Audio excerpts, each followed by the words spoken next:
President Trump has pardoned dozens of people involved in attempting to undermine the results of the 2020 presidential election. And the Senate took steps last night toward advancing a short-term spending deal. Good morning. I'm Korva Coleman from NPR News, and here are today's top stories. President Trump has issued a sweeping pardon of his allies related to the 2020 presidential election and the effort to falsely claim Trump won. The pardon names numerous Trump campaign attorneys and people who met 5 years ago when they tried to create alternate electoral slates. NPR's Miles Parks reports. The document pardons all those associated with a plot to make false electoral slates that could have potentially interfered with the presidential certification on January 6, 2021. It names Trump campaign attorneys Rudy Giuliani, Kenneth Chesebro, Mark Meadows, and John Eastman, as well as dozens of other people who met often in secret to sign documents claiming they were legitimate electors in states actually won by Joe Biden. The pardons are essentially symbolic, as none of the people pardoned have been charged with federal crimes. Some are charged in their individual states, but the pardon has no impact on those cases. Miles Parks, NPR News, Washington. The U.S. Supreme Court has issued an order this morning. It has rejected a call to review its prior decision legalizing same-sex marriage.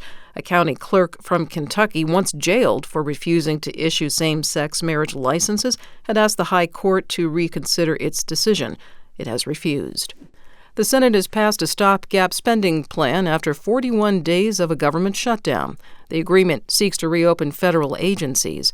The Senate returns today, and NPR's Claudia Grisales reports several votes are lined up to move the package to the House. A group of Senate Democrats broke ranks to join Republicans to overcome a key first procedural hurdle Sunday to take up the package. New Hampshire Democrat Jeanne Shaheen, who led the group, argued the plan was the best deal on the table. Waiting another week or another month wouldn't deliver a better outcome. It would only mean more harm for families in New Hampshire and all across the country. The package funds the government through the end of January and includes full appropriations funding plans for some government agencies, including Agriculture and Veterans Affairs. It also pauses planned cuts to SNAP and reinstates federal workers laid off during the shutdown. Claudia Grisales, NPR News.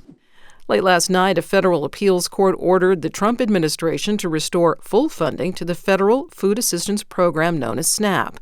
NPR's Tovia Smith reports the shutdown has held up the benefits. A federal appeals court at midnight last night refused a Trump administration request to pause a lower court ruling, which means officials now have 2 days to pay SNAP benefits at 100%, not 65%, though they could take the case to the Supreme Court for the second time in a few days. A deal to reopen the government could get full payments flowing almost as quickly, but the SNAP lapse may have longer-term ramifications.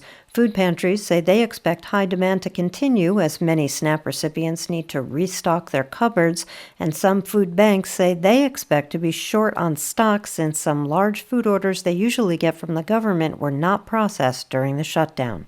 Tovia Smith, NPR News.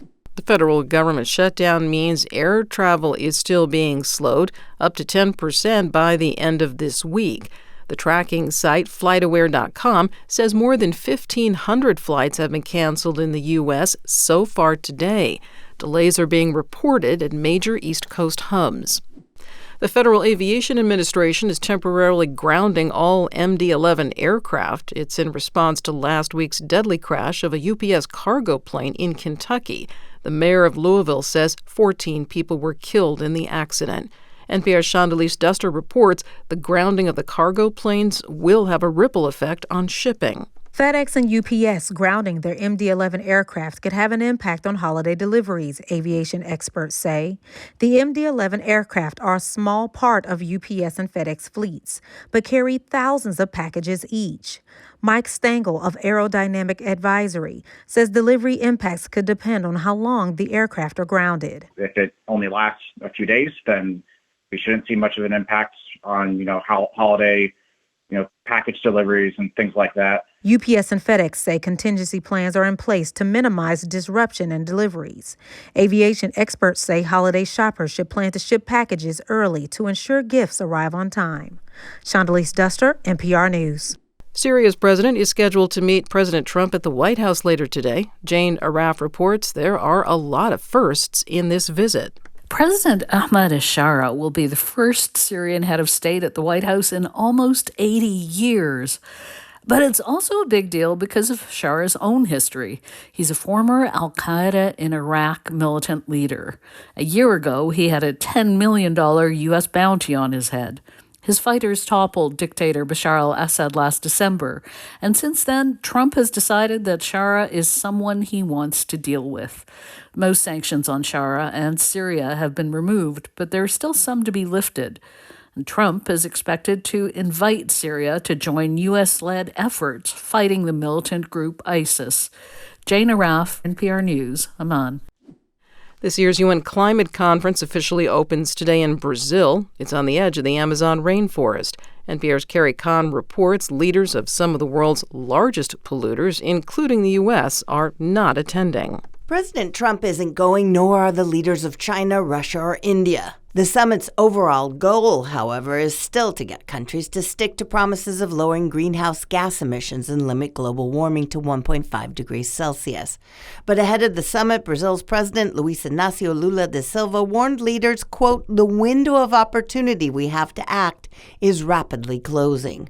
Urging more action from richer nations, Lula is pushing his tropical forest preservation plan. He wants wealthier nations to pay poorer countries to protect their forests. He also insisted the conference be held in the Amazon, despite the logistical challenges of housing some 50,000 participants in the small city of Belém. Carrie Kahn, NPR News, Rio de Janeiro. The Food and Drug Administration says parents should stop using some batches of one type of baby formula because of cases of botulism. The formula is produced by the company By Heart Inc. and is called Whole Nutrition Infant Formula. Health agencies have found an increase in the number of botulism infections in babies who drank it. Officials at the company, By Heart, say they have recalled 2 lots of the product, Whole Nutrition Infant Formula. You're listening to NPR. Hello, I'm Korva Coleman, host of NPR News Now. On behalf of the NPR newscast team, I want to personally thank you for your continued support. I also want to let you know that after November 14th, we're going to take a step back from producing the video version of NPR News Now. During the next few weeks, we'll take some time to create a new video format and explore other platforms so that we can deliver a smarter, more focused experience to our growing audience. But don't worry, I'm not going anywhere. We're not going anywhere.